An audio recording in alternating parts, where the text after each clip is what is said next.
Buenas tardes a todos.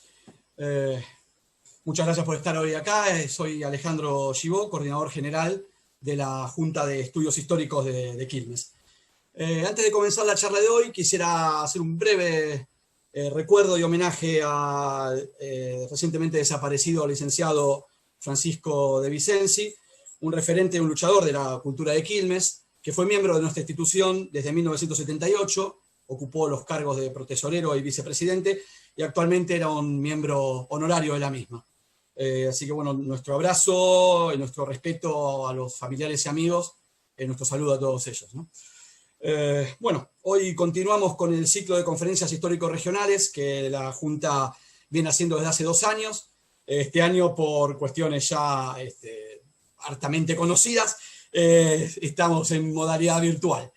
Y aunque parezca mentira, ya estamos casi empezando noviembre, estamos entre los 2 últimos meses de este año tan particular, y es el momento en que en épocas normales todos nosotros, o por lo menos algunos de nosotros, estaríamos pensando en las vacaciones.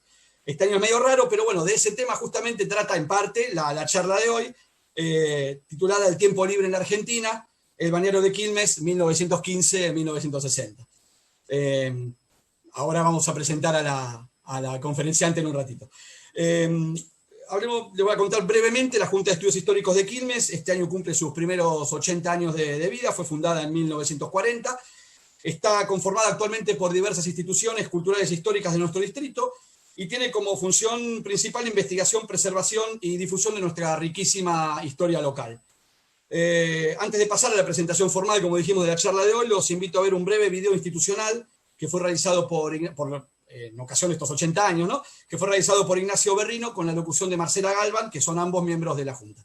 Así que si me permiten voy a compartir el video.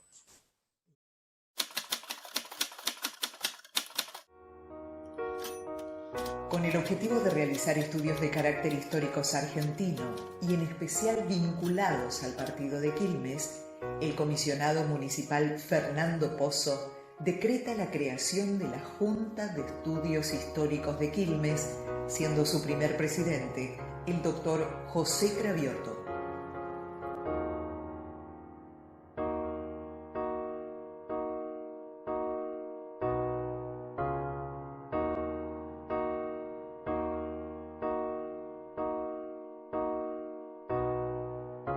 Investigación, debates, homenajes, relevamientos, ponencias, publicaciones y asesoramiento histórico son algunas de las numerosas actividades que realizan los miembros de las distintas agrupaciones históricas que la integran.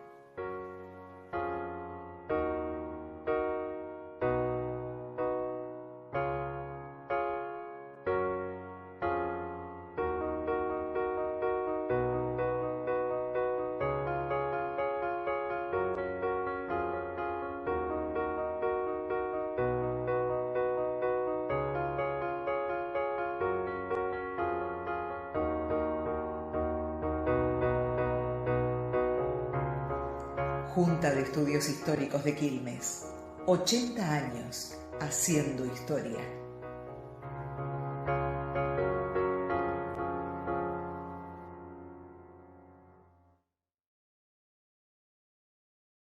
Bueno, buenas tardes a todos. Hoy nos es muy grato presentar a Matilde Salustio, muchos de ustedes la deben ya conocer. Ella es maestra de dibujo, es profesora de pintura, egresada de nuestra querida Escuela Municipal de las Artes Carlos Morel, y licenciada en Artes Visuales por la Universidad Nacional de las Artes.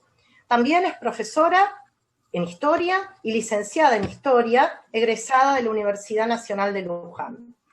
Tiene un posgrado también en Gestión Cultural por la Universidad Nacional de Córdoba, y además, bueno, ha realizado numerosas capacitaciones y perfeccionamientos en las distintas disciplinas en las que se está desempeñando. Bueno, como verán, tiene un largo currículum que no seguiremos ahondando, pero bueno. Y por último, vamos a decir también que es bibliotecaria y que actualmente se está desempeñando como directora de la Biblioteca Popular y el Centro Cultural del Río de Quilmes, que es una biblioteca especializada en el usuario infanto-juvenil. Así que la verdad que para nosotros es muy grato tenerlo hoy con nosotros, le agradecemos su tiempo y su presencia para esta charla con un tema tan interesante y bueno, tan original, ¿no? Así que bueno, con gusto te vamos a estar escuchando y le quiero comentar a la gente que al finalizar la exposición de Matilde, ella va a contestar las preguntas, así que quienes quieran pueden hacer sus preguntas en el chat, que va a estar habilitado, de hecho ya está habilitado, y al finalizar nosotros se las iremos haciendo con Alejandro para que conteste todas las preguntas. Así que bueno, sin más, le paso la palabra a Matilde. Hola, buenas tardes. Disculpen esta cuestión, nunca me imaginé que iba a dar una charla en este medio por el Zoom. Bueno, para mí es un gusto estar acá. Espero que hayan traído sombrillas, que tengan el mate al lado, porque como ya dijeron, lo que vamos a hablar es acerca del tiempo libre en la Argentina, para después entrar a ver el origen del balneario de Quilmes. Como ustedes saben, para poder tener un cabal entendimiento sobre lo que significa la creación del balneario de Quilmes, primero me gustaría hacer una introducción porque Quilmes está inserto dentro de la historia de nuestro país y a su vez nuestro país responde a un contexto histórico mundial. Muy bien. Vamos a hablar entonces del tiempo libre u ocio, que es la actividad en la que el hombre en principio no está sujeto a servidumbre. O sea, puede gozar de la naturaleza y hacer lo que desea. Los 4 elementos esenciales que necesitamos para vivir son el sol, el agua, el aire y la tierra. Y justamente el balneario agrupa estos 4 elementos. El balneario es un lugar donde las personas podemos divertirnos, pasarlo bien, estar en contacto con los otros y estar en contacto con la naturaleza. Desde tiempos inmemoriales, tanto en las culturas americanas como en el resto del mundo, se reconoció el valor de los balnearios. Ya Hipócrates, que es considerado el padre de la medicina griega, resaltaba la importancia del agua para la salud en las personas. Los romanos saben que fueron famosos en la creación de termas, tanto que donde conquistaban, a medida que iban conquistando, pueblo que conquistaban, lugar donde dejaban una terma. Esta es la terma de Bath en Inglaterra.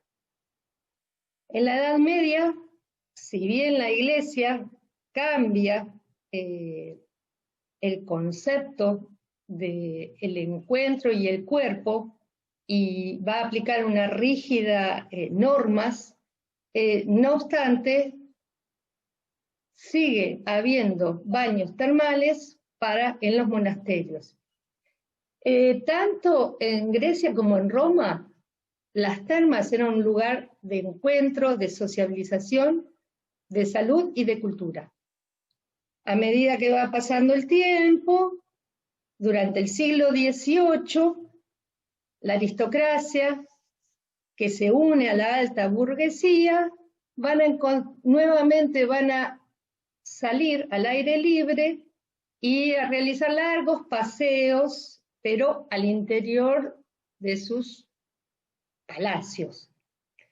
El siglo XVIII es un siglo que está atravesado por 2 grandes revoluciones, la Revolución Industrial y la Revolución Francesa, que va a producir un cambio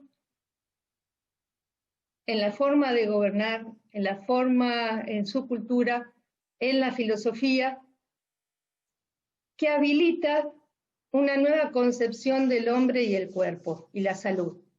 Una revolución muy importante la va a otorgar Lavoisier, que es un químico francés que descubre la composición del aire y estableció las funciones del oxígeno en la respiración y la combustión.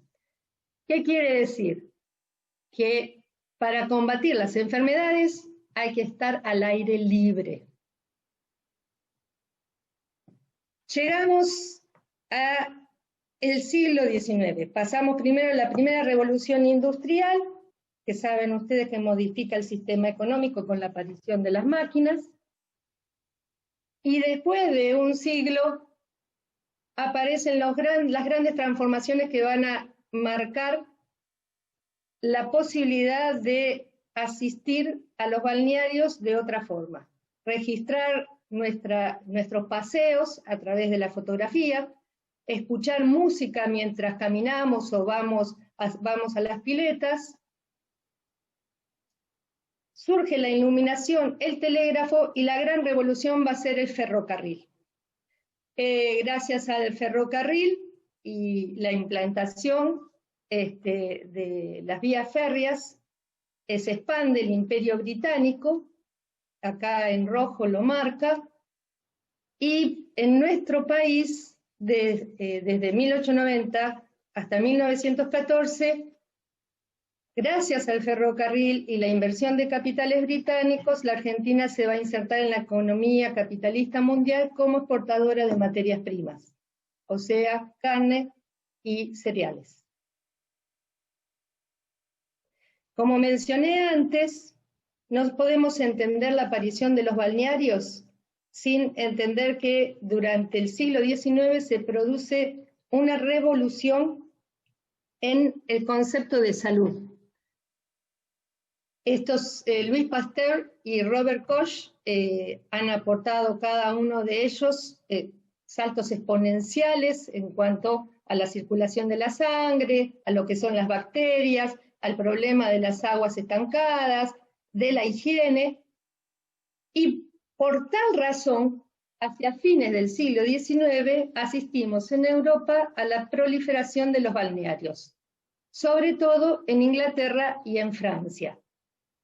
Estos primeros balnearios son muy interesantes porque, como podemos observar, las personas todavía asistían, obviamente, vestidas a la playa, y si osaban usar la primer malla que aparece, que es el calzón chaleco de lana, aparece en 1840. Sin embargo, muchas veces la aristocracia tenía en la orilla de estos balnearios montadas cabinas, porque había, o sea, obviamente la desnudez de los cuerpos no estaba aceptada. Entonces, se llegaba hasta la orilla del mar o del río, y ahí se sacaban sus tapados y se metían al agua. Las playas estaban divididas por sectores sociales. Los ricos tenían baños y cabinas, y los sexos estaban separados. Hombres y mujeres no se podían ver ni tocar. En cambio, las clases populares se podían mezclar hombres y mujeres, y bueno, no carecían de cabinas y baños. Este es en Francia, Tronville, y el arte, como siempre,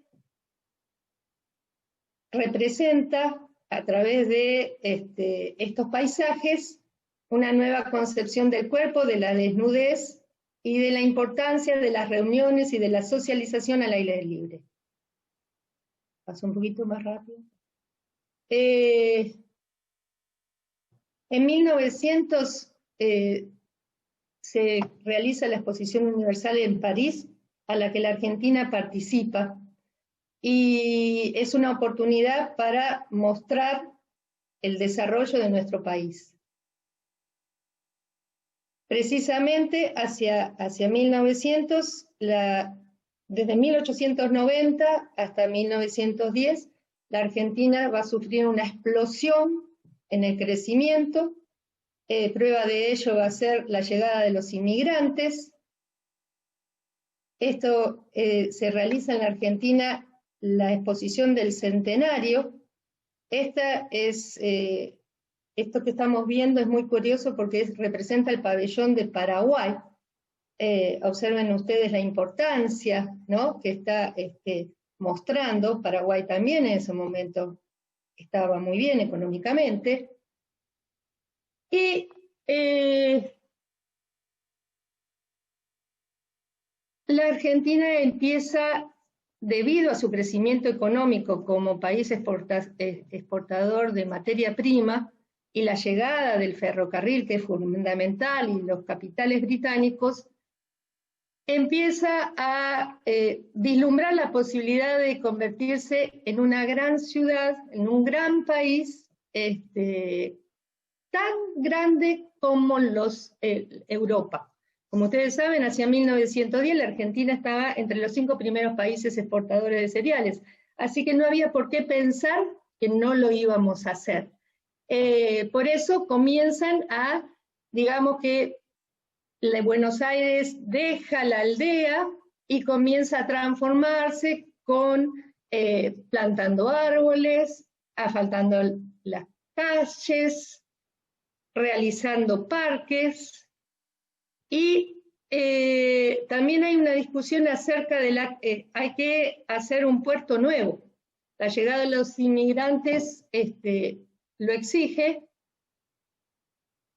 y hay discusiones si hay 2 proyectos en danza, que es el de Puerto Madero, del ingeniero Madero, y Huergo. Primero se hace el puerto que presentó el ingeniero Madero por esclusas, que había una gran resistencia porque había quienes sostenían que no iba a funcionar, y efectivamente no funcionó porque los buques de gran calado no podían ingresar. Así que finalmente se volvió a construir otro puerto con un esquema de espina de pescado, que es el del ingeniero Huergo, en 1939. Cuando empecé a hacer esta investigación sobre el balneario de Quilmes, lo primero que descubrí fue que existían muchos proyectos desde fines del siglo XIX para la creación de balnearios en el Río de la Plata, en la capital. Y lo que proponían era construir balnearios flotantes con pistas, con baños, con piletas, pero todos fueron rechazados.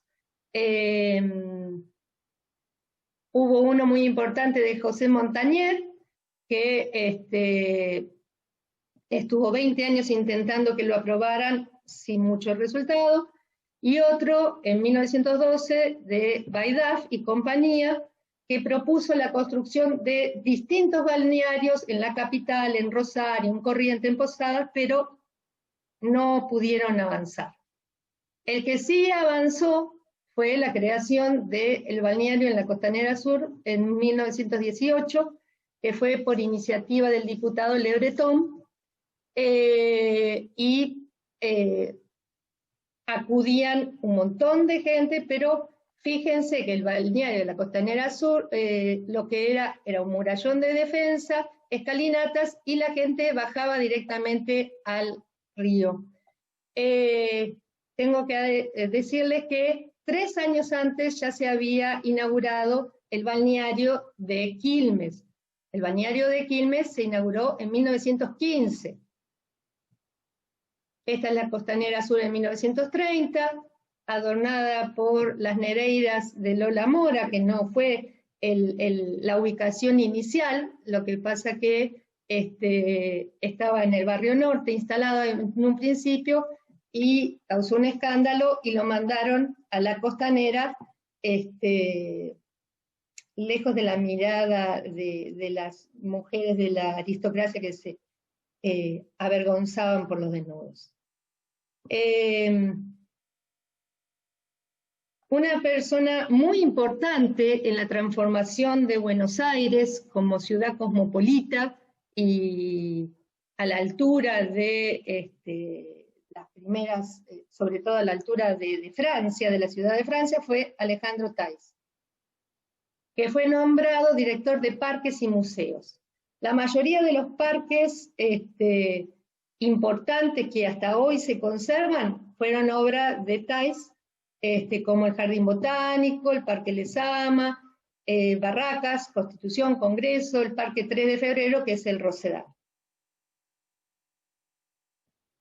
¿Por qué era importante? Vuelvo a insistir, ¿por qué era importante la construcción de los parques? Porque se relacionaba con la higiene, con la salud, con el aire libre, con la posibilidad de recrearse, con la posibilidad de juntarse con las familias y con los otros parientes, paisanos, etc. Otro, el Parque de la Recoleta. Esto es Constitución, que desapareció, Plaza Constitución, observen ustedes, una gruta con la forma de un castillo en ruinas, después va a desaparecer seguramente para hacer la estación ferroviaria. El Jardín Botánico, Parque Sarmiento. Conjuntamente con la construcción de los parques y la conquista o los proyectos para hacer los balnearios, van a surgir en la zona norte, Tigre, en el Tigre sobre todo, clubes de remo, que van a representar a distintas comunidades de inmigrantes. Este es el Club de Regatas Las Marinas, el Club Canotiere de Tigre, es un club de los italianos, el Club Teutonia, creado en 1890 por los alemanes, por la comunidad alemana. Paseo por el Tigre, el Rowing Club también. ¿Por qué estos clubes y por qué en el norte? Porque en 1871 saben ustedes que hay una gran epidemia, que la vamos a ver después, de fiebre amarilla, y esa, digamos que la aristocracia que ocupaba, o la oligarquía, las familias adineradas de Buenos Aires, van a huir del centro y se van a trasladar a San Isidro, San Fernando, La Lucila, y van a ir a vacacionar por el Tigre, y además se van a instalar a orillas del río. El balneario de Olivos, observan ustedes, 1890 el Tigre Hotel, o sea, nada que envidiar a cualquier castillo europeo, ¿verdad? Alguien que intentó también construir un balneario en Punta Lara es Francisco Piria, que construyó esta construcción, pero que en el 30, en el 47 prácticamente estaba abandonado. Hoy no quedan ni los restos. Buenos Aires, empujada por ese bienestar económico y la transformación, además de pasar tiempos libres en el agua, en los balnearios, en los paseos, en los parques, asiste a el circo, al parque japonés, que posteriormente seguramente nosotros fuimos al Italpark, el paseo de Julio, las pistas de baile, este es el Italpark, autitos chocadores, en fin. En 1904 nace el Automóvil Club Argentino, y en 1907 el Touring Club, que van a ser un importante empuje y aliciente para el turismo al interior. Lo curioso, no hay posibilidad de desarrollo del turismo y de las características de estos balnearios y las plazas y el bienestar sin la intervención del Estado. A partir de la década de 1920 al 30, el Estado va a asumir un rol de administrador de la salud y la educación, pero unido a los intereses de los capitales privados y va a ser muy importante la acción de los grupos de personas que se van a agrupar y van a crear asociaciones. Asociaciones de defensa y de propaganda, ya sea de Mar del Plata, o de Quilmes, o de la capital. Como vamos a ver, la Asociación Pro Defensa y Embellecimiento del Balneario, que para la creación del balneario de Quilmes va a ser fundamental. En 1934 se crea la Dirección de Parques Nacionales y se crean todos estos, el Parque Nacional Nahuel Huapi, Perito Moreno, los glaciares, los alerces, Copahue e Iguazú. Salimos de los balnearios de Río y estamos ingresando para veranear, ya no en el río, sino al interior de nuestro país. Y algo que es curioso y que yo me preguntaba a medida que iba investigando, y también que surge de la curiosidad cuando conocí algunos lugares del interior, yo me preguntaba por qué estos lugares que fueron tan hermosos, construcciones tan inmensas y costosas, ¿por qué cayeron en el olvido? ¿Por qué se destruyeron? De 1900, a partir de fines del siglo XIX y principio del siglo XX hasta 1930, observamos el desarrollo y la evolución del turismo al interior, en Córdoba, en Altagracia, Sierra. Observen ustedes estos hoteles. El Hotel de Sierra de la Ventana, en Buenos Aires, que fue construido en 1911, con una superficie de 6.400 metros cuadrados. De 1911 a 1917. En 1924 pasa a la provincia y en 1978 es demolido. Ahora vamos a ver por qué. En Mendoza se levanta el Hotel de Cacheuta, gracias a sus aguas minerales. 150 habitaciones, sala de teatro, casino, comedor, cocina. También en Puente del Inca, tanto que el de Cacheuta como el de Puente del Inca fueron destruidos por un alumno y un terremoto. Después, obviamente, tenemos Mar del Plata. Mar del Plata, que se inaugura en 1873 y es obra de Patricio Peralta Ramos, pero era un lugar de veraneo de la clase alta aristocrática argentina, que veraneaba tanto en Mar del Plata como en Francia. Y en Mar del Plata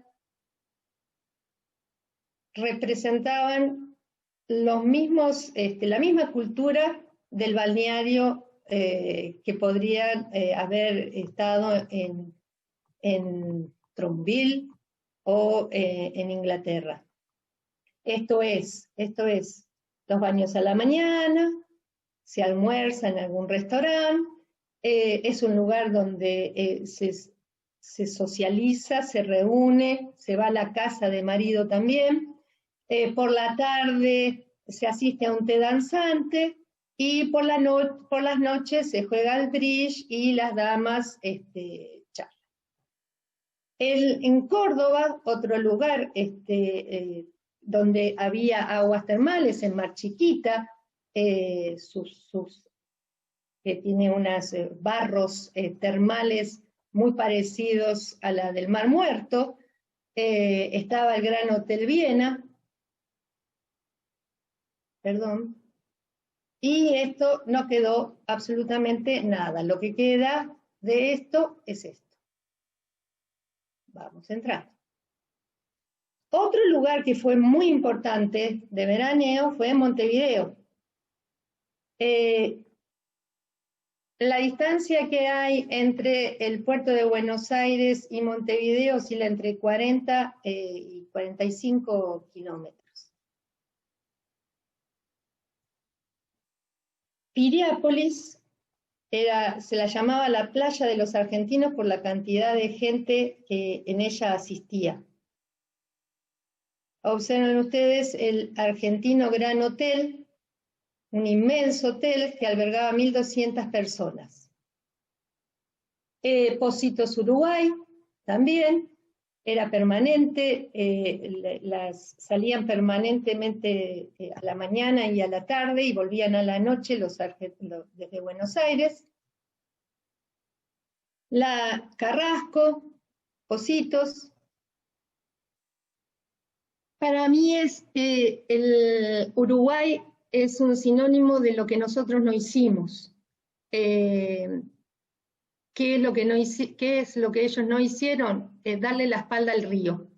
Porque si nosotros estamos viendo, o sea, hasta el día de hoy ellos no han construido, han rescatado el paisaje y han hecho de su inmenso río, que es el mismo que tenemos nosotros, toda una larga serie de balnearios que representa una entrada de divisas muy importante para Uruguay, ¿verdad? Desde fines del siglo XIX hasta la década del 30, junto a la extensión de los ferrocarriles y la inversión de capital, asistimos al surgimiento de lugares de veraneo en el interior del país. Pero a partir de los 30, la hegemonía británica cede a los Estados Unidos y el automóvil reemplaza al ferrocarril. Y se asfalta la Ruta 2 y comienza el turismo hacia la costa. Entonces, digamos que el turismo hacia la costa comienza a robar no solamente el interés de los ciudadanos, sino también el interés del gobierno, de los gobernantes, por seguir estimulando el veraneo en el interior del país. Y ahora sí entramos al balneario de Quilmes. Cuando hablamos de Quilmes, tenemos que ver que pertenecía desde 1611 a lo que se llama el Pago de la Magdalena, que se extendía desde el Riachuelo al sur y el sureste del Río Salado y el Pago de la Matanza. Abarcaba ni más ni menos que Quilmes, Avellaneda, Loma de Zamora, Florencio Varela, Berazategui, Magdalena, La Plata, Ensenada y San Vicente. A lo largo del tiempo se va a ir, cada localidad se va a ir independizando. En Quilmes había una importante riqueza, ya sea de plantas, como sauce, mimbre, frutales, álamos, pinos, ictícola, hepatí, sábalo, pejerrey, surubí, boga, dorado, bagre, animales, lirios y orquídeas que todavía hoy podemos ver en algunos terrenos que están bañados.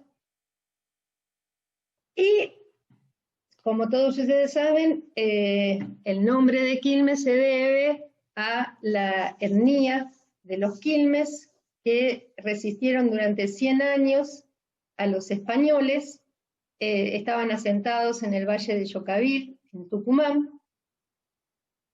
y el gobernador Mercado y Villacorta, que como dato curioso era un activo contrabandista y conocía muy bien las playas de Quilmes, porque como ustedes saben también, nuestras playas permiten insertarse por su pendiente 10 cuadras, río adentro, que siempre el agua te va a llegar a la rodilla. Así que es un punto donde los ingleses bajaban para contrabandear y además estaban lejos de la mirada de las autoridades de la capital. Eso es lo que explica por qué los ingleses bajaron en 1806 y 1807 a nuestras costas.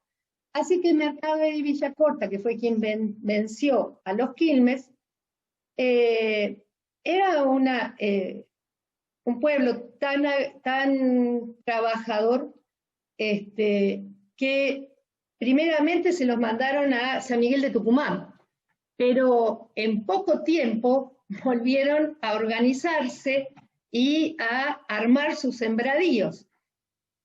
temiendo que se volvieran a rebelar, dijeron acá hay que cortárselo, y los mandaron muy lejos a un ambiente absolutamente distinto de sus valles, de sus montañas, donde no pudieran reconstruir su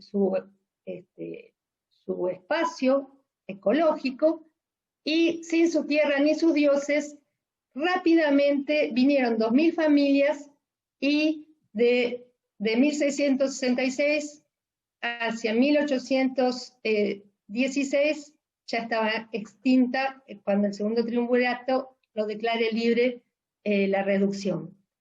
Y la ciudad de Quilmes. Ya hablamos de las invasiones inglesas.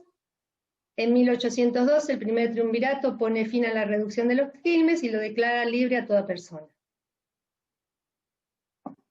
En 1816 se declara la independencia, en nuestras costas se libró la batalla naval contra la Armada de Brasil, y Guillermo Brown fue el almirante que guió la batalla, y por eso en la rotonda del río hay un busto del almirante Guillermo Brown que conmemora esa batalla.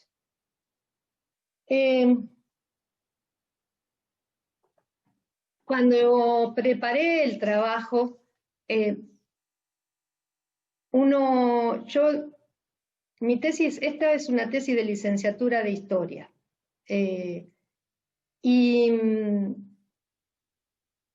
primeramente intenté durante 3 años tratar de entender el triunfo del capitalismo y el partido peronista. Como la historia se construye con fuentes, no pude continuar. Y una cosa que yo observé, que el consumo y el tiempo libre habían sido 2 elementos muy importantes para es largo, ¿no? Pero para el triunfo del peronismo. Y entonces de ahí surgió, bueno, voy a trabajar el tiempo libre en donde yo pasé mi tiempo libre, que es en el balneario del río de Quilmes. Y cuando seguí investigando el balneario del río de Quilmes, me di cuenta que la historia del río refleja de alguna manera, es un espejo que refleja la historia de nuestro país. Y las cuestiones que hicieron que se terminara el balneario son las mismas que aún hoy en día subsisten. Hay muchos elementos de nuestra historia que se repiten permanentemente. Como podemos observar esto, acá es una bandera de los federales durante la época de Rosas, donde se enfrenta unitarios y federales. Unos gritan vivan los federales, los otros mueran los unitarios. Esa grieta que hoy seguimos hablando, podemos observarlo permanentemente y es la que hace naufragar todos los proyectos. En 1853 se dicta la Constitución Nacional y en 1856 se crea se reemplaza el juez de paz por municipalidad y tenemos al primer intendente, que es Tomás Flores. Surge la escuela número 1 de Quilmes y en 1890 se crea la cervecería y maltería Quilmes. Quilmes debe su prosperidad y crecimiento gracias a la cervecería y gracias al balneario, que significaron un motor importante de progreso económico y bienestar social, ¿no? En 1913 llega la electricidad y el agua corriente a Bernal y Quilmes. En Quilmes tenemos 2 artistas plásticos icónicos que supieron representar lo más destacado de nuestra las características más importantes de nuestro partido. Uno es Aldo Severi y el otro es Ludovico Pérez. Ellos supieron representar aspectos importantes como la llegada del tranvía a la estación, y ya vamos a ver más imágenes de Ludovico, porque la obra de Ludovico como pintor del río de Quilmes es única. Surge el Quilmes, en 1880 el Tiro Federal, y acá tenemos al doctor José Antonio Wilde, que va a ser una importante figura para el desarrollo del balneario, y además fue concejal, médico, escribió el Silabario Argentino. Recomiendo un artículo de Chalo Agnelli, muy interesante sobre él, y Wilde va a proponer, como médico higienista que era, un servicio de diligencia al río. El juez de paz, Augusto Tamendi, propone realizar el camino a la ribera, y en 1871 la municipalidad otorga concesión de un tranvía a caballo para llegar hasta el río. En 1905 llega el tranvía de Barracas a Quilmes, y en el 14 tenemos al famoso tranvía 22, que va de Plaza de Mayo a Quilmes, y que va a acordar con los Fiorito, que son los fundadores del balneario de Quilmes, a sacar un boleto combinado, o sea, desde que unía el tramo desde Plaza de Mayo hasta Quilmes y de Quilmes al río, y que salía más barato. El 15 de noviembre de 1915 los Fiorito inauguran el tranvía eléctrico al río, y la prensa decía que durante ese día se había transportado 6.000 personas.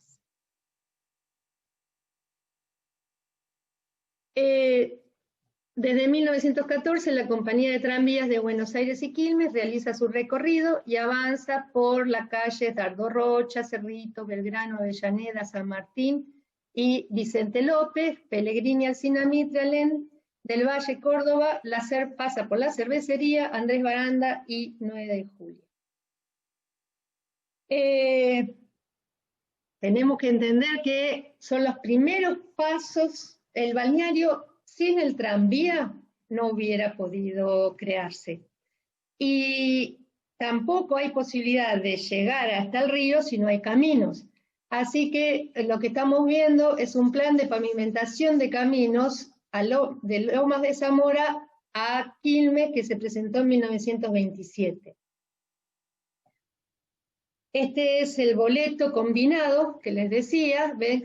De Plaza Quilmes a Playa.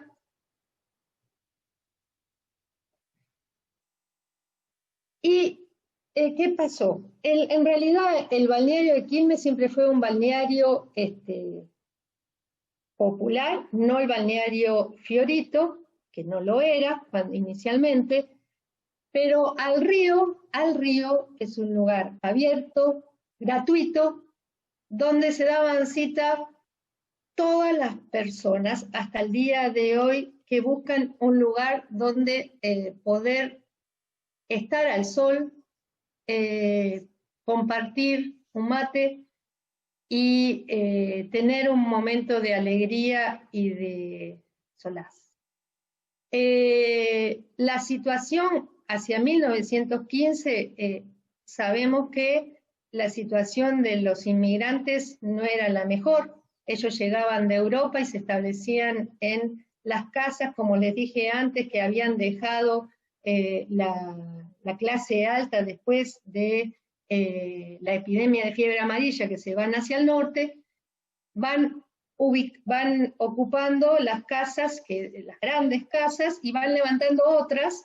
Es un gran negocio el conventillo, porque se alquilaban habitaciones por familia, y vivían en una situación de hacinamiento, insalubres, y por lo tanto el río o la posibilidad de salir al aire libre fue muy importante, tan importante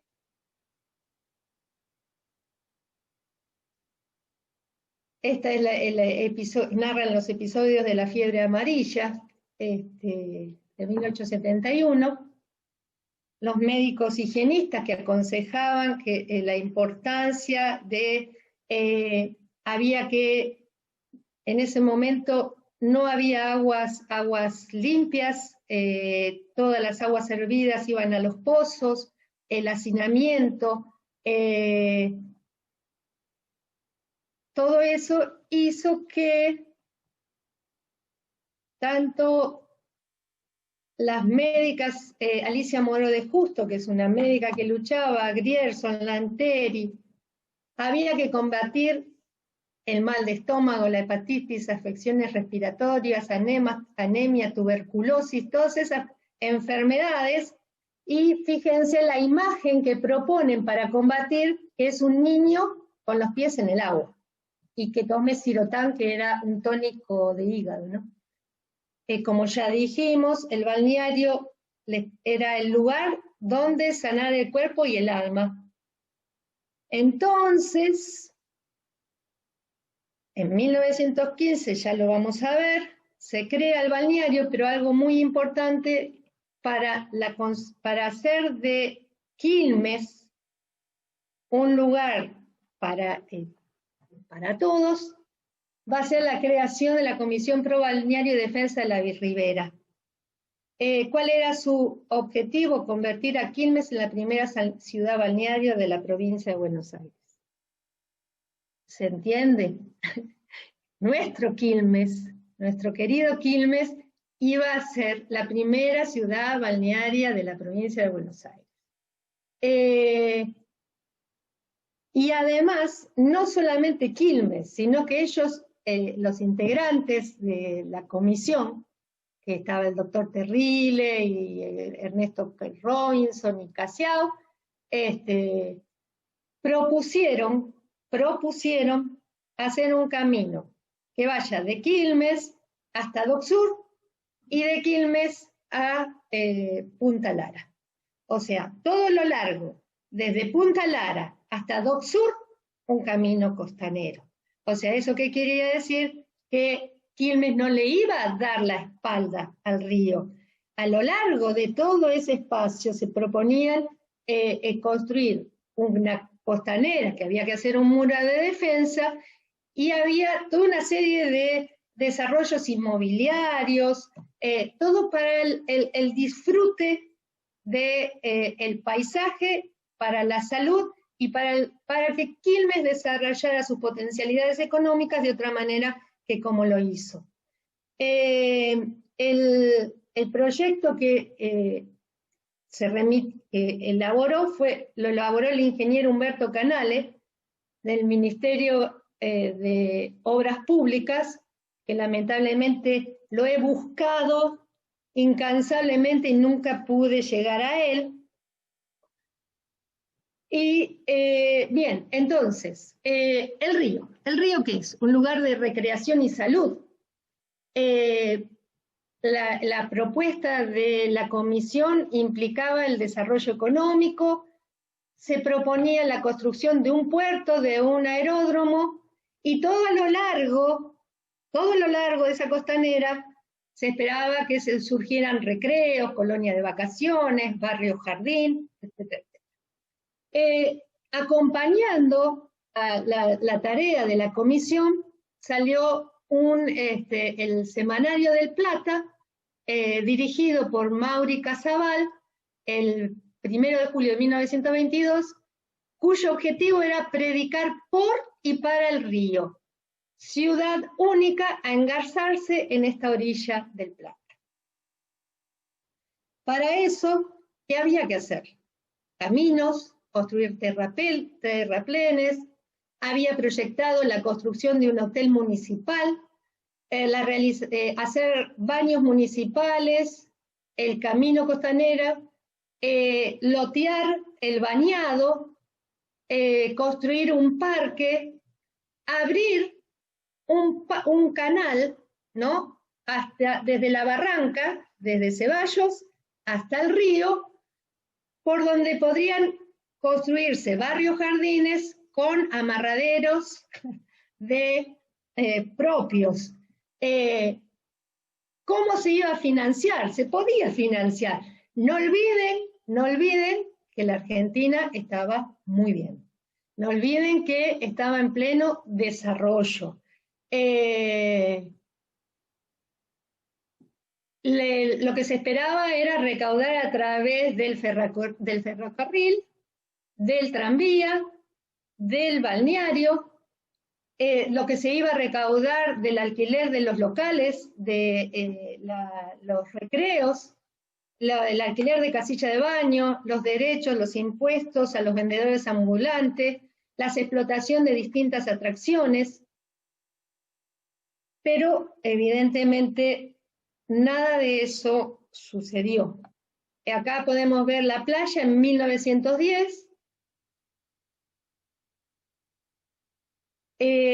Otra cosa interesante es que les dije que el balneario Fiorito se inauguró en 1915 y en realidad su época de esplendor coincide con la etapa radical, o sea, de 1916 al 30. Ya habíamos visto que en 2 de agosto del 16 Quilmes se declara ciudad. Y lo que estamos viendo es el expediente presentado por los hermanos Fiorito en 1911 pidiendo al Ministerio de Obras Públicas la autorización para la construcción del balneario. En 1910 la municipalidad otorga la concesión de tranvía y permiso de construir el balneario a cambio de plantar árboles, mantener el alumbrado eléctrico, pasar cine y dar conciertos 4 veces al mes, más el 10% de las entradas. En 1915 se inaugura el balneario y este se debe a la iniciativa de los hermanos Juan, Pedro y Antonio Fiorito. ¿Quiénes eran estos Fiorito? En 1900 llegaron los padres, eran genoveses, llegaron de Génova, se instalan en Avellaneda y ponen un almacén. A partir de ahí, los hijos crecen y se van a dedicar a la política. Uno de ellos va a ser,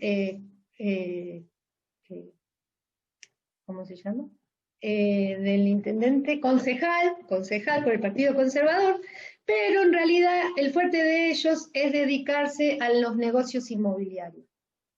Primero instalan un negocio inmobiliario en Avellaneda y después traen su inmobiliaria a Bernal y Quilmes. El gran negocio era la compra en bloque de terrenos y después lotearlos, la venta en lotes y en cuotas.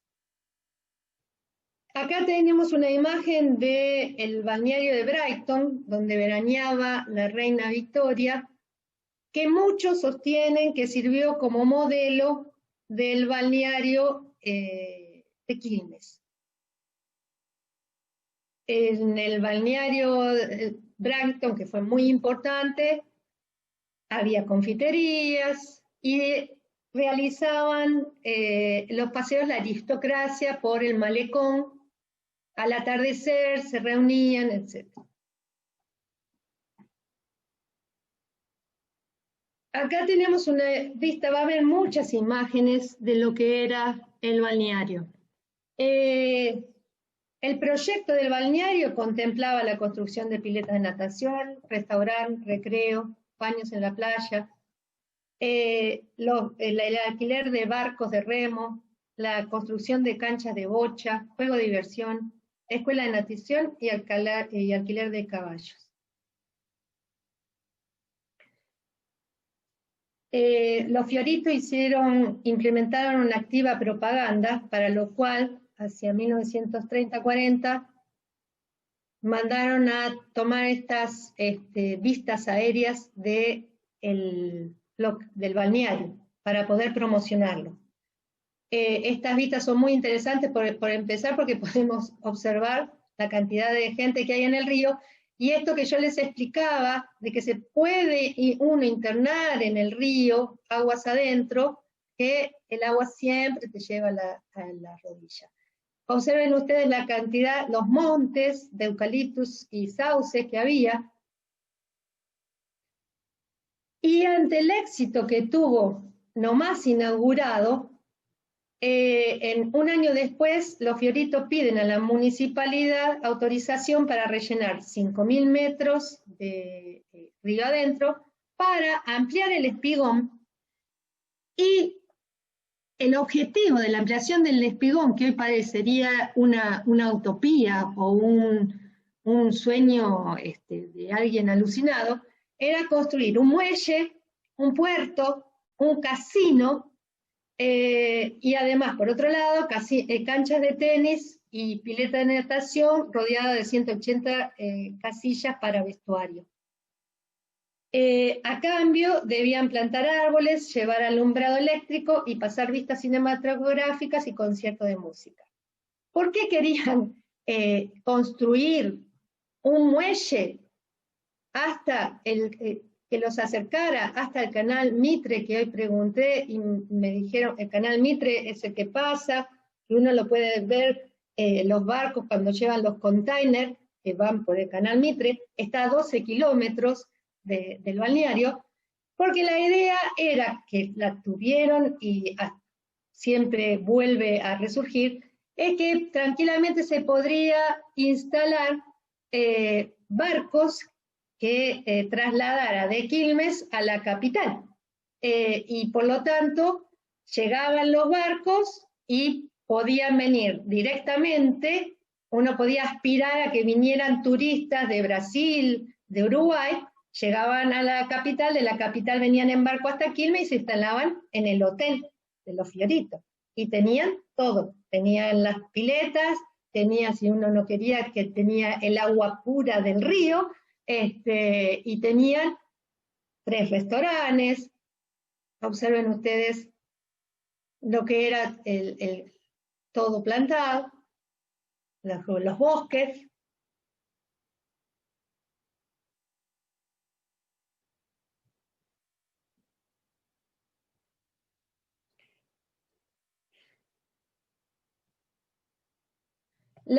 El balneario tenía 3 piletas de natación.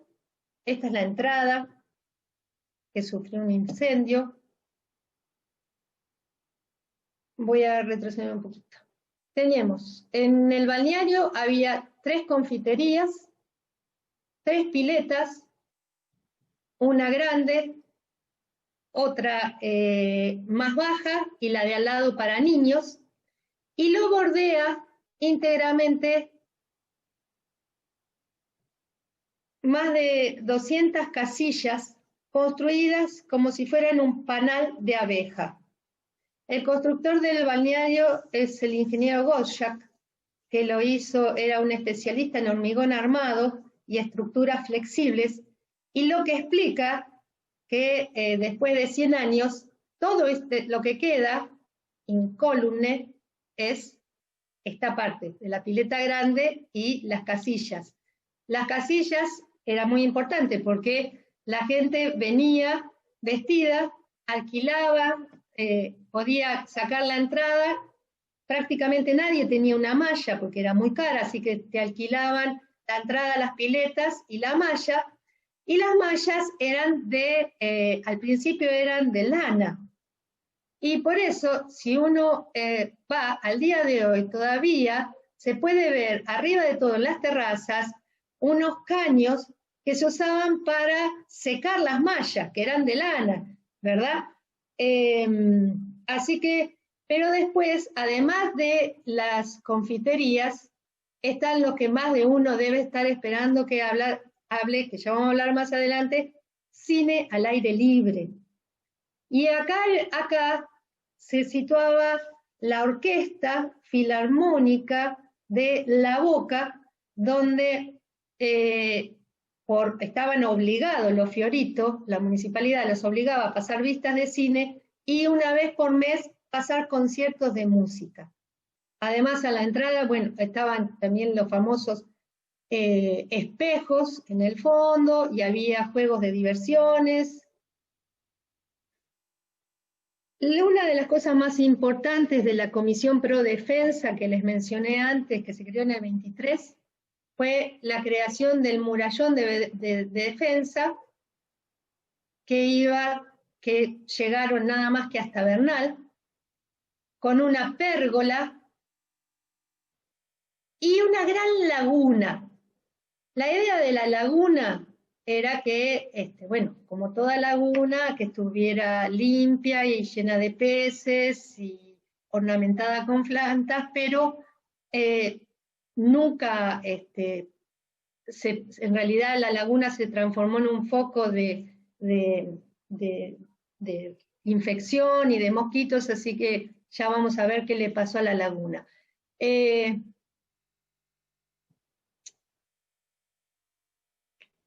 Otro de los elementos inseparables del paisaje de la playa era el caballo. Y un elemento muy importante, el caballo, porque evidentemente cumplía un rol muy importante hacia 1920 hasta los 40.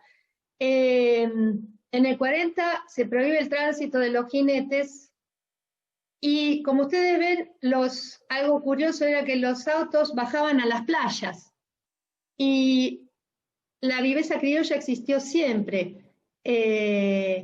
Había jinetes que aprovechando que en las playas se hacían unos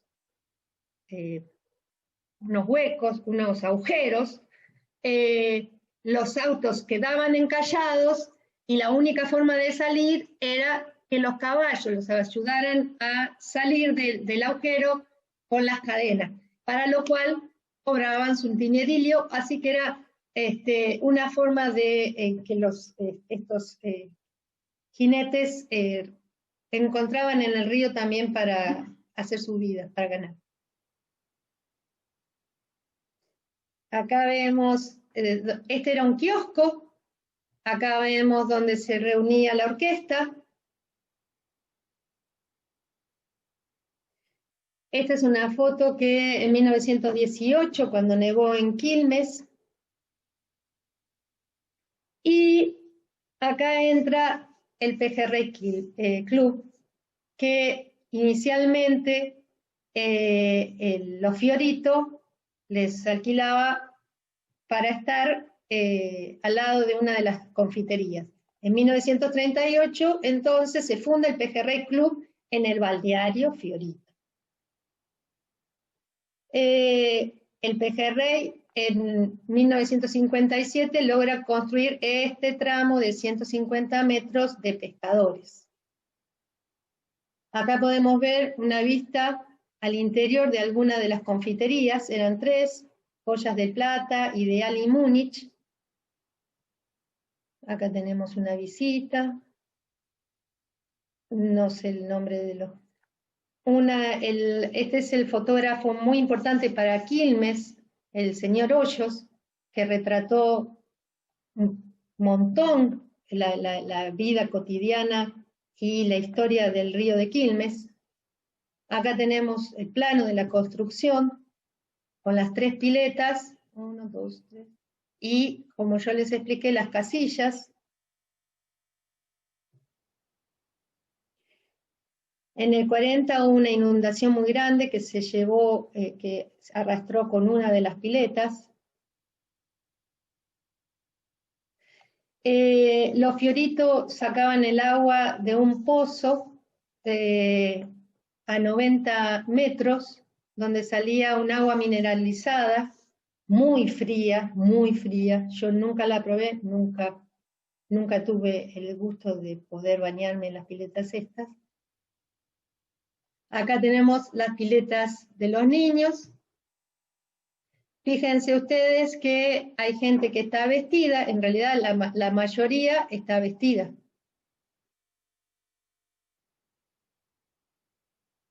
Dentro del balneario también se crea el club de natación, tanto para grandes como para chicos.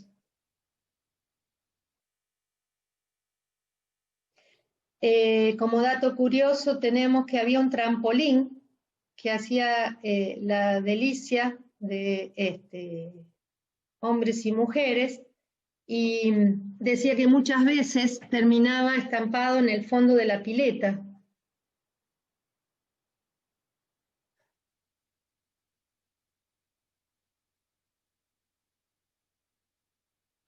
Estos son el grupo de bañistas que aprendían natación en el río, los jóvenes.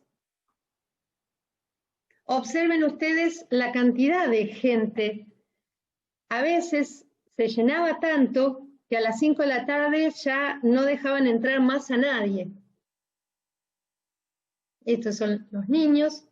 Se realizaban campeonatos de natación y el profesor era Ladislav Winternitt. Las chicas. La diversión en la playa, el maroplano, el aparato de moda en todos los balnearios. Otros deportes que se practicaban eran el tenis, el ciclismo y el remo. Esto forma parte de la propaganda que les decía, con el Club Independiente detrás. Esta es la calle Cervantes. Esta era una propaganda que hacía los Fiorito, hablando de las bondades del balneario.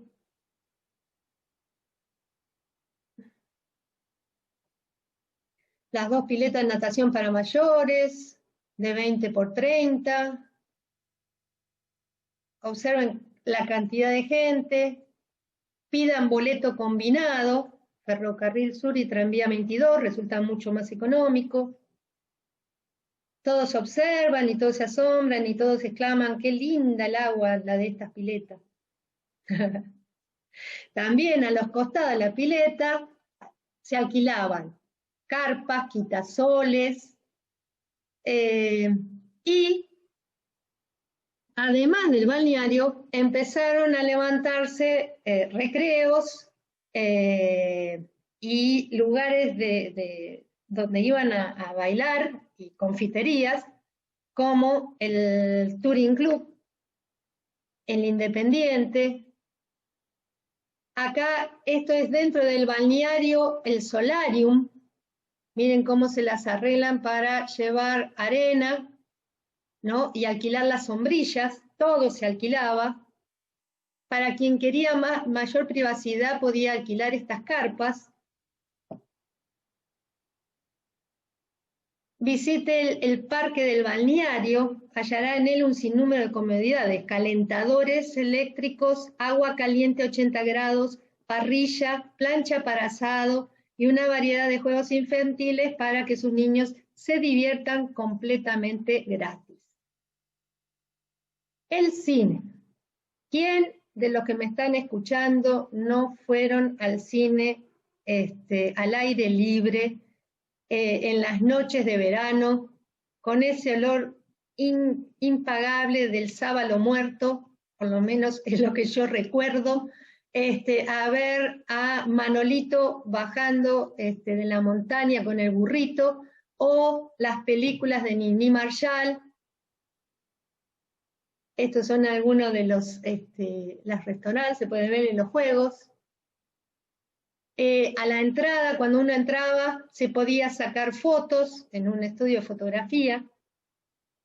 Acá podías optar entre sacarte una foto o comerte un helado de Laponia. Esto más o menos en el 50. Toda una familia yendo a pasear al río. Esto yo cuando iba muy chiquita, porque les voy ya que si todavía no se durmieron, les voy a decir que yo pasé todos los fines de semana mientras fui chica acá en el río.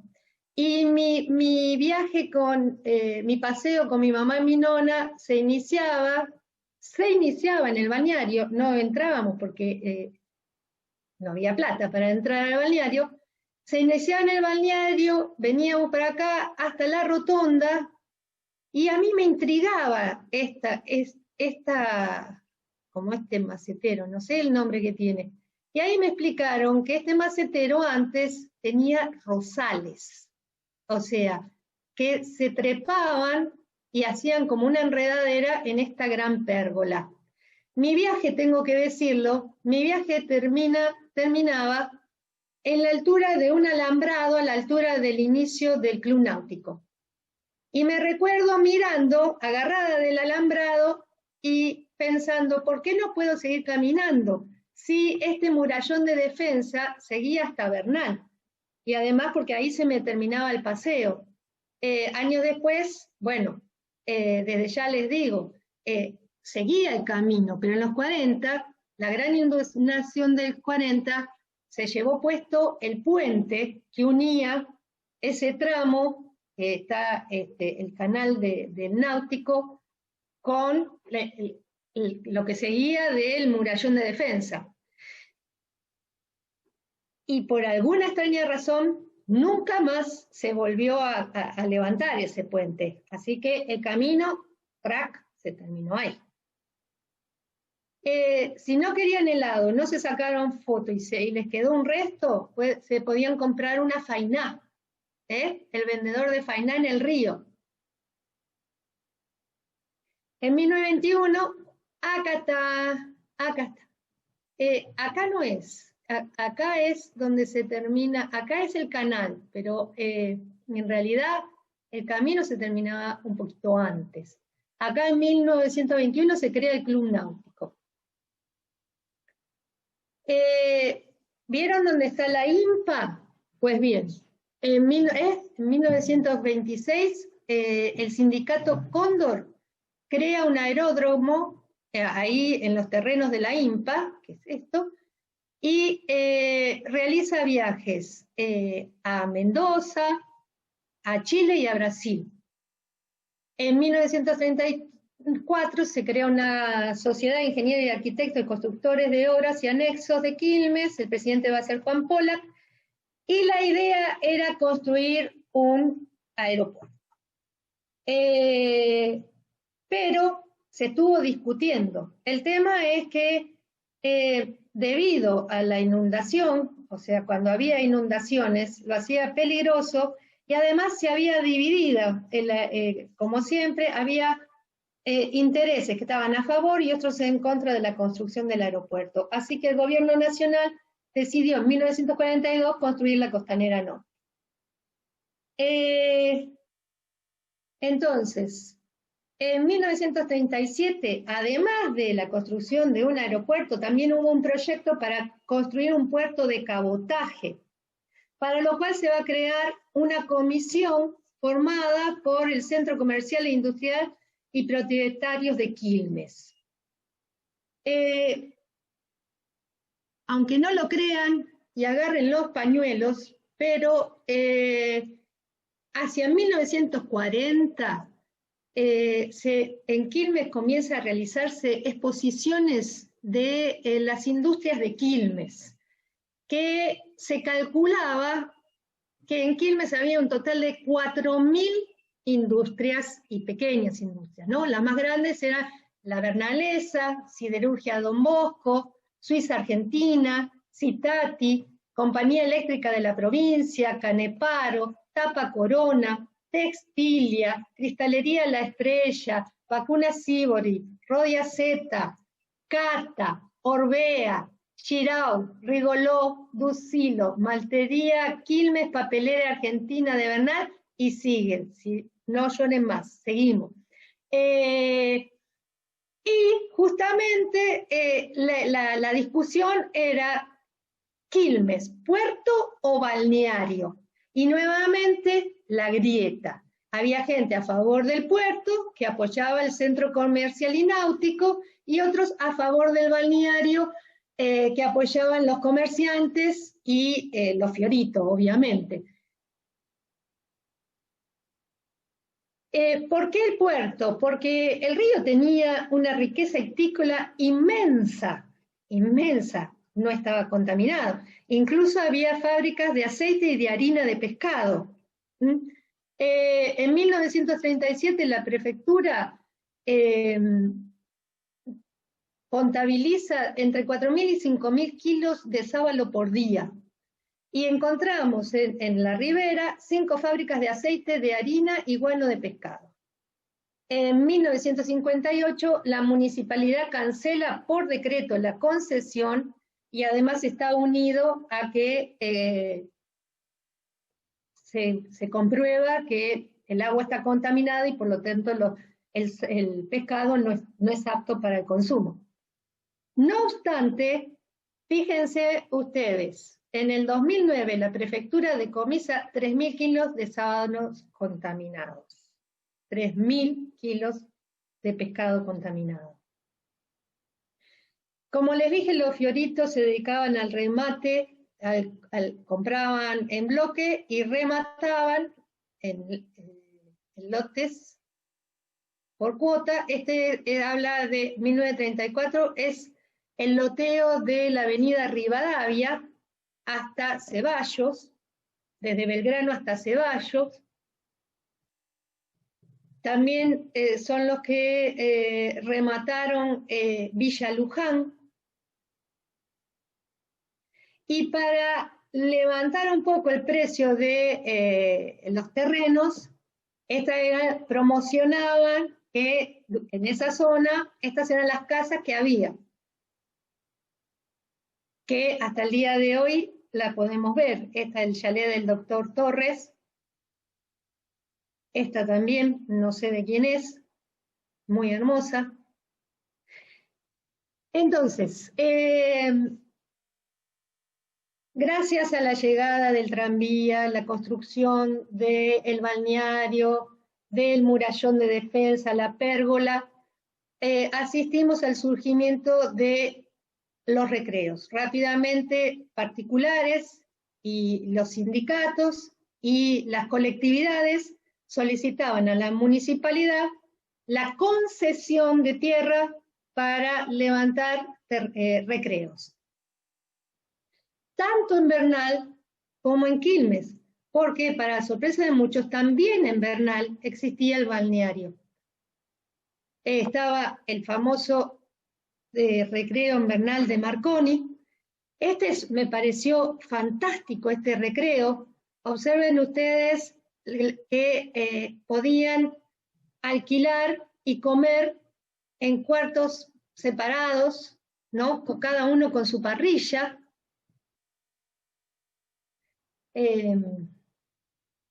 Pero para los que no tenían medios para tener una comida, que era muy costosa, más costosa que en la capital, había denuncias en los diarios que decían que por el precio de un almuerzo en el río, uno podía comer mucho mejor en el Hotel Castelar en la capital.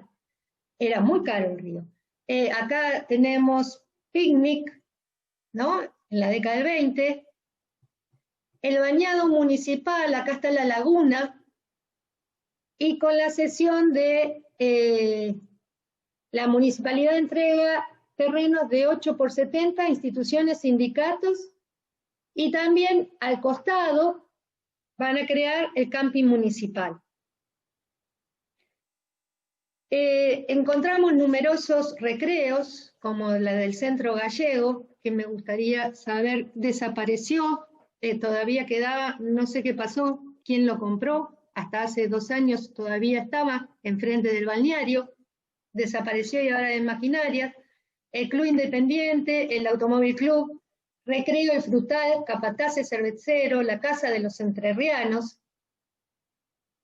Y acá está las deliciosas pinturas de nuestro gran maestro Ludovico Pérez, que ha construido una imagen icónica del río de Quilmes. Yo digo que Ludovico Pérez es al río de Quilmes lo que Quinquela Martín es a la Boca, ¿sí? Él supo pintar y supo bailar, además, en estos recreos, ¿no? Este está, se llama Baile en el Náutico, es una acuarela. Pero además de los bailes, supo representar la arquitectura del río en palafito, debido a la subida de los ríos, inexorablemente tenían que estar elevadas. Los árboles, que Ludovico decía que admiraba los árboles del río porque son muy sufridos, que resisten todas las inundaciones. Ludovico es un gran grabador, hace silografías, pero también pintor y dibujante y acuarelista. Observen ustedes, ¿ven? Y resisten. Los árboles están con las raíces afuera, pero resisten. Al fondo podemos observar el balneario. Esta casa se llama Anaí, hermoso ejemplo de arquitectura en palafito. En 1958 es la segunda gran inundación que provocó 100.000 evacuados, y debido a esto la municipalidad va a exigir que a partir de ese momento todas las construcciones tienen que estar a 4,5 metros del nivel del río, del mareógrafo, que es la base del río.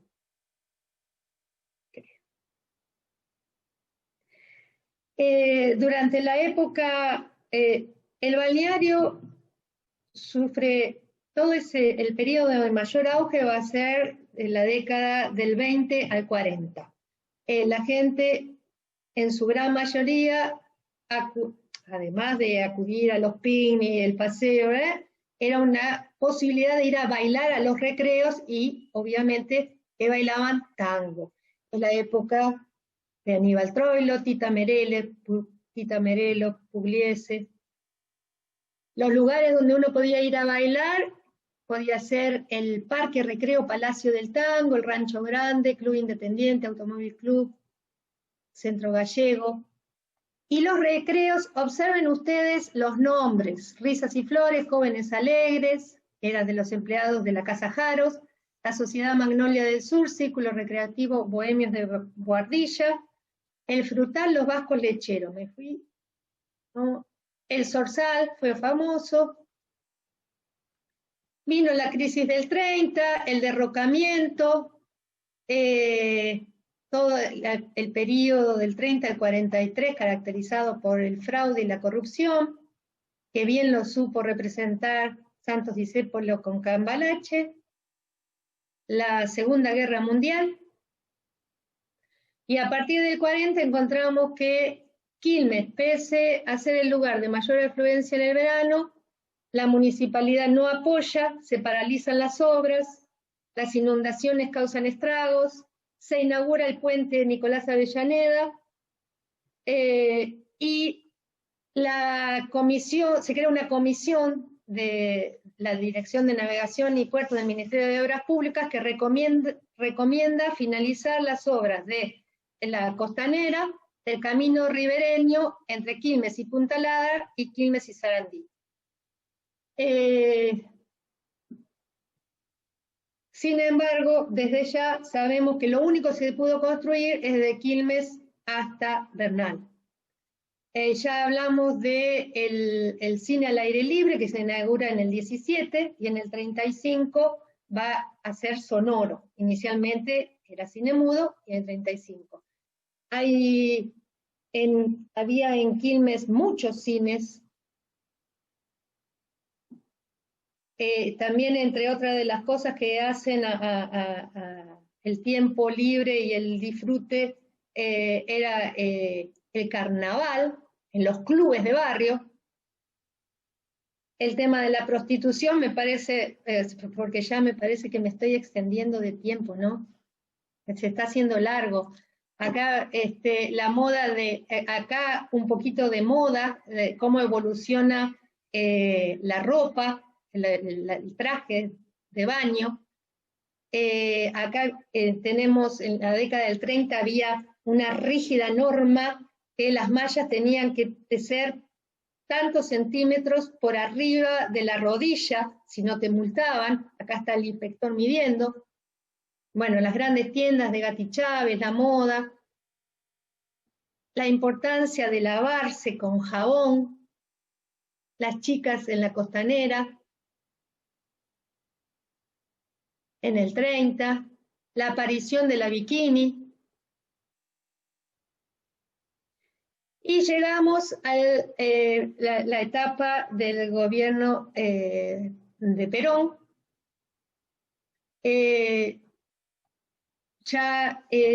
Durante el 40 asistimos a la democratización de los lugares de vacaciones, la creación de hoteles sindicales, el Chapamalal, Córdoba y Bariloche, y ya durante este periodo el Poder Ejecutivo se excluye al río de Quilmes de toda mejora, ¿verdad? Además, es expropiado el tranvía de Los Fioritos. Un dato muy importante va a ser la creación de la Cruz Roja, porque en 1948, que está hasta hoy en día, porque era frecuente los accidentes, los ahogados y los que se lastimaban como producto de las cortaduras en el río con los vidrios. Fíjense que esta es una estadística de la Policía Marítima del 49, los visitantes, son cantidad de visitantes a Capital, Núñez, Vicente López, Olivos, San Fernando y San Isidro. Quilmes triplica ampliamente la cantidad de visitantes, ¿sí? Bueno, acá más de los sindicatos, un problema endémico es el problema del transporte, hasta el día de hoy no se pudo solucionar, el tranvía de Los Fioritos paralizado. Entonces, ¿qué hicieron? Autorizaron el transporte los fines de semana de camiones, y funcionaba los colectivos solamente sábado, domingo y feriado. Viene el golpe, este elemento también aparece en la televisión, que va, de alguna manera, surgen nuevas pautas de consumo y de entretenimientos, y esto también le va a restar público al río o a salir al disfrute del tiempo libre, ¿no? Pedro Fiorito es el último administrador. Los Fiorito ya se habían, crearon el Banco Quilmes, que o bien ni hablar porque no encontré ninguna documentación, ni en el Banco Central, no pude hallar fuentes de documentación sobre el Banco Quilmes. Pero se desligaron rápidamente, o sea, a partir de 40 empiezan a desligarse, cambian las autoridades, cambian de nombre, y Pedro Fiorito, que es el último en ser el administrador, no tenía hijos, no sabía a quién venderle el balneario, y acuerda al Pejerrey Club la venta en 1968 de todas las instalaciones, acuerda la venta de las instalaciones muebles, ¿verdad? Todo lo que había al Pejerrey Club. ¿Qué le pasó al balneario?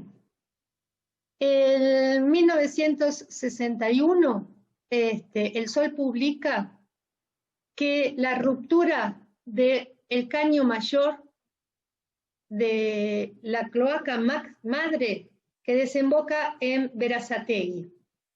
En 1960 hubo una epidemia de diarrea estival y van a investigar, analizar el agua y resulta que los resultados del análisis dicen que el agua no es apta para el consumo humano. Así que el diario El Sol anuncia la ruptura, que en realidad llevaba 8 años, caño, la cloaca máxima que desemboca entre Berazategui y Quilmes se había roto a la altura de la orilla del río y salía cual catarata todas sus aguas negras, y de acuerdo a la correntada llegaban hasta el río de Quilmes. Por lo tanto, el 30 de diciembre, feliz Año Nuevo de 1960, por decreto 2099, la Municipalidad de Quilmes declara la no habilitación del balneario a los efectos de bañarse debido a que las aguas no son aptas para el consumo, riego o baño. ¿Cuáles fueron, a partir de ahí, si un balneario uno no puede bañarse, eso implica el fin del balneario? Más, a eso le tenemos que sumar los golpes militares, la inestabilidad política, crisis económica, la pérdida de las conquistas sociales, disminución del nivel de vida, el abandono de las políticas estatales destinadas al tiempo libre, el deterioro de los lugares públicos, la contaminación, la corrupción política y el interés de algunos particulares, que a partir de ahí el río de Quilmes cayó en el más absoluto abandono. Voy a parar acá porque me parece que fue muy largo. No. Para nada, muchas gracias, Matilde, excelente, la verdad, excelente tu exposición, realmente. Tenemos varias preguntas y varios saludos y felicitaciones, ¿no? Eso desde ya. Estoy buscando la primera. Nati, ¿vos tenés alguna ya tomado nota? Sí, la primera pregunta al inicio de la charla fue preguntar el tema de la falta de fuentes que vos nombraste que te impidió seguir investigando. Si querés comentar un poquito de eso. Claro que sí, porque por ahí alguien puede, por empezar, los Fiorito. Los Fiorito es una familia poderosa de la Argentina, desconocida para muchísima gente, supongo. No había mucha posibilidad. O sea, yo pude realizar, cuando yo encontré el expediente del Ministerio de Obras Públicas, presentado por los Fiorito, dije, puedo hacer la investigación. Y todo, si bien me basé, este libro, ¿no? Fueron muchas horas de investigar en el Archivo General de la Nación, en la biblioteca, pero hay datos, por ejemplo, fecha de la inauguración, fecha real de la inauguración del balneario. Sí, está la prensa que anuncia la llegada del tranvía, pero no, por alguna razón no encontré la fecha real, como tampoco pude corroborar si es cierto que el balneario, los Fiorito lo compraron al pabellón italiano en la exposición del centenario. También fui al Ministerio de Economía, que dentro del Ministerio de Economía, pegadito a la Casa Rosada, están ahí, hay un departamento de arquitectura, pedí, tienen un cajón con todos los planos de los distintos pabellones, pero el pabellón italiano no lo encontré. Entonces tampoco puedo corroborar eso. Y del Banco Quilmes yo esperaba también obtener alguna información, y ni siquiera en el archivo del Banco Central encontré información sobre el Banco Quilmes. Y mirá que vos lo sabés, a veces se torna como una obsesión, ¿no es cierto? Porque uno quisiera corroborar algunos datos y algunas cosas que se dicen, pero hay algunas cosas que no tuve acceso. Pude llegar hasta el estudio de abogacía de los Fiorito en la calle Córdoba, y lo único que saqué en limpio es haber perdido mis anteojos en un cubículo que me pusieron con una caja de reunión, actas de reunión de la asamblea, que no me aportaban gran cosa. Bueno, a veces pasa esas cosas. Fuentes que no se logran conseguir. Sandra ha hecho varias preguntas, pero consultaba quiénes fueron los responsables de impedir que el paseo del río continuara hasta Capital o hasta Sarandí, digamos, y hasta la Punta Lara. Yo creo que sí. Yo creo que dije que los dos grandes responsables de que el balneario, que el río no se hubiera convertido en la sociedad en la ciudad balnearia que todos aspiramos, los dos grandes responsables son, por un lado, los intereses de una minoría. Los intereses, porque una de las cosas que tiene la democracia es esa. A veces 10 o 20 personas o 100 son, tienen más fuerza que 40 millones. a mi criterio. Y después, otros tipos de intereses, era una obra costosa, y también, también hay que decir que nosotros somos el sur, el norte, Tigre, San Fernando, La Lucila, no sufrían los mismos. Entonces, eran obras de repente costosas, pero que podrían haberse ejecutado con una continuidad jurídica que no la tuvimos nunca, porque piensen ustedes que a partir del 30 y hasta el 60, permanentemente hubo golpes militares y democracias tuteladas, y después el enfrentamiento entre los dos partidos, el peronista y el radical, y por otro lado, lo que le jugó también en contra al pobre balneario es que fue una iniciativa o sea, cuando se surgió y durante todo el periodo de 1916 que surge, 15, hasta el 30 de máximo desarrollo, está identificado con el gobierno radical. Entonces, es una actitud que ya mencioné, la verdad que no sé ni cómo llamarla, que todo lo que hace uno no lo puede ni continuar ni hacer el otro, ¿no? Yo creo que por ahí pasa, pero podría hacer otras cosas, no lo discutiría. Otra pregunta que hacen, bueno, a raíz de varias personas que hablan sobre que es muy lindo el material fotográfico y las pinturas de Ludovico, y preguntan dónde se pueden ver la colección o las pinturas de Ludovico Pérez.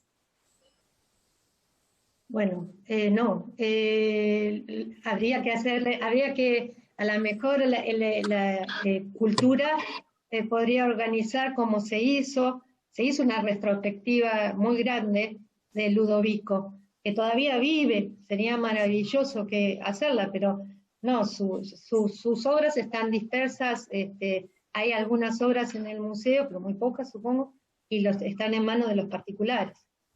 Y además lo tiene él también. Pero sería maravilloso hacer una exposición de Ludovico Pérez, se lo merece. O que tenga un lugar, un museo. Sería interesante, muy buena propuesta. Sí, yo igual la voy a comprometer malísimo que voy a hacer, no debe hacerse, pero voy a comprometer, no, ahí ya me está diciendo que no, bueno. Vamos a ver si el año que viene podemos hacer que Matilde dé otra charla sobre Ludovico, como este año hemos tenido la charla sobre Aldo Severi, porque bueno.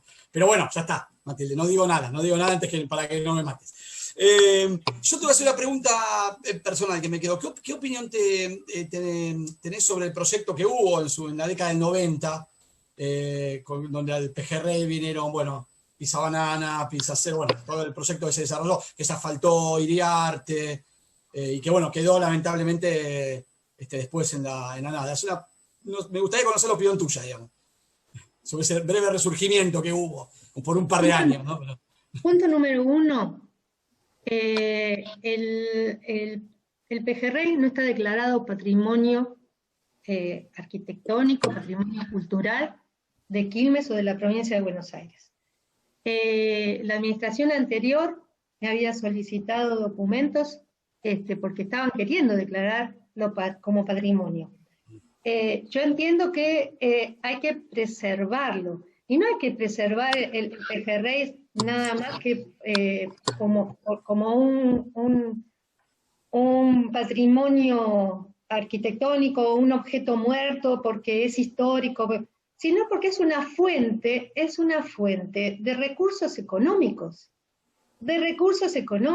o sea, el río bien puesto puede atraer mucho turismo, y el turismo, ¿a qué? Vos vas a traer el turista para ver qué. Entonces, si por lo menos, o sea, el Pejerrey puede ser el final de un paseo, ¿no es cierto? Y tranquilamente, pero para eso tiene que haber la voluntad política de entender lo que significa, en primer lugar, tener semejante paisaje, ser los depositarios del río. O sea, los quilmeños somos depositarios del río, de ese paisaje natural, incomparable, pero como vemos, no hay vocación política. Yo no sé si que por maldad o por ignorancia, pero el único proyecto que hay para el río hoy es el establecimiento de una cárcel. Entonces, a mí, francamente, lo que me interesa es, por empezar, es proteger lo que está y tratar de levantarlo, y a partir de ahí lo que se puede hacer. Había hasta los 90, como vos decís, yo vi una maqueta maravillosa para volver a construir el balneario, o sea, un proyecto. Después se quemó, o sea, no sé, pasan cosas muy extrañas, no sé a quién jode tanto el balneario, sinceramente. Y preguntaba también, creo que Sandra, sobre si tenías alguna información o algo, o tu opinión sobre el proyecto que había en algún momento de hacer el puente a Colonia para comunicar con Uruguay, ¿no? El puente, no, yo no tengo, pero sí sé que son 45 kilómetros de Quilmes a Uruguay, lo que en un principio lo que se decía, ahí tenés, creo que existen otros proyectos de puente que están más al norte para hacerlo, o sea, no lo van a hacer en Quilmes, y por otro lado creo que Uruguay tampoco quiere el puente. Eso, sí, ¿no? yo creo que a Colonia mucho no creo que Esos son, además, esos son proyectos faraónicos, ¿viste? Pero tratar de mantener el paisaje, el balneario, hay cosas que son más simples, poner cabinas, o sea, poner baños, poner canillas de agua, porque si vos vas en el verano al río, no cambió mucho, porque hoy sigue siendo el lugar de la gente humilde, ¿viste? Pero la verdad que está en unas condiciones a veces, de todas maneras sí tengo que reconocer, porque la biblioteca está a media cuadra del río, que las dos administraciones, tanto la anterior como esta, siguen cortando el pasto, siguen levantando la basura, pero la verdad que tendría que haber una política especial para el río. Bueno, yo no te las voy a leer, pero después te las vamos a pasar, Matilde. Hay muchos agradecimientos y saludos, y te felicitan por la charla, por tu investigación y por las imágenes que mostraste. Así que después te lo pasamos para que vos lo leas tranquila. Bueno, te agradezco. Y agradezco a todos, pido disculpas porque para mí es un estrés muy grande dar esta charla, y se nota, por eso. Pero bueno, ya está, hubo muchas cosas que podría haber dicho, y así todo fue bastante larga, así que pido disculpas si no fui clara en algunas cosas, y les agradezco a todos. No, por favor, muchísimas gracias a vos. Hay una sorpresa, porque preguntaban por el libro, y con Matilde hablamos de hacer un sorteo por el libro de Matilde, que tiene lleva el título de la charla, El tiempo libre en Argentina, ¿no? El balneario de Quilmes, primer balneario popular del río, 1915-1960. Es el nombre del libro, y está agotado, así que no se va a poder conseguir. El que quiera en una librería no está. Así que, bueno, pero Matilde nos ha permitido hacer un sorteo entre los participantes. Después vamos a tener que combinar con ella para retirarlo y entregarlo. Los que quedan, ¿no? Los que quedan. Sí, no, los que quedan, exacto, Bueno, porque yo tengo... ¿Cuántos No, quedan? pero hay muchos, La duda que tengo, ¿así? 55. Somos 55, exacto. Bueno, qué paciencia. No, por favor. Yo ahora voy a cortar, el que me ve ahora, me ve con el fondo del escritorio por lo siguiente. Van a tener que creer en mí los que están. Bueno, yo tengo una planilla de todos los inscriptos que fueron 68. Yo voy a poner en un programa generador de números, para hacerlo bien simple, lo voy a mostrar acá, del 1 al 68, y voy a sacar 3 números, del 1 al 68, ahí estamos mostrando, del 1 al 68, y voy a hacer que salgan 3 números. el primero, y después vamos para atrás a ver si está presente todavía, de acuerdo al número. Es medio complicada la historia, de acuerdo al número que tiene mi planilla, el número de inscripción. Pero bueno, ahí vamos, a ver. El 29. Así que vamos a ver, me voy a dejar un segundito. 29, pero no hacerlo más largo. A ver. Y ya, arrancamos mal porque no está. El 45 en el segundo. No, que yo quería que nos haga largo y lo estoy haciendo largo. A ver. No, mala suerte. No está tampoco. El 25 en el tercero. Esperemos que la tercera sea la vencida. Esta señora estuvo. Está. Cristina Bondad. Ella es la ganadora. Después nos vamos a comunicar por mail. Es la ganadora del libro de Matilde. Está acá, por lo menos está en el listado y estuvo comunicándose conmigo hace un ratito por un tema que había tenido. Así que creo que debe estar. Así que después me comunico con ella. Ahí está saludando. Así que bueno. Bueno. Ahí la vemos, que está saludando. Está perfecto. Así que bueno, ella ganó el libro, que es muy importante más que nada porque no está, bueno, por ser libro, pero aparte no está disponible en librerías. Así que es un agotado, un libro agotado. Así que, pero bueno, siempre aclaramos lo mismo, la charla la grabamos y en los próximos días va a estar disponible, aparte de haber sido transmitida en YouTube, va a estar disponible en el canal nuestro de YouTube, como está el resto de las charlas de este ciclo. El ciclo va a continuar en la segunda quincena de noviembre, es un viernes o el 20 o el 27, tenemos fecha a definir, con la charla Patrimonio Urbano de Quilmes, que va a ofrecer la arquitecta Marta Oliva. Lo vamos a dar a conocer pronto en las redes. Bueno, y en las redes, hablando de las redes, voy a compartir brevemente.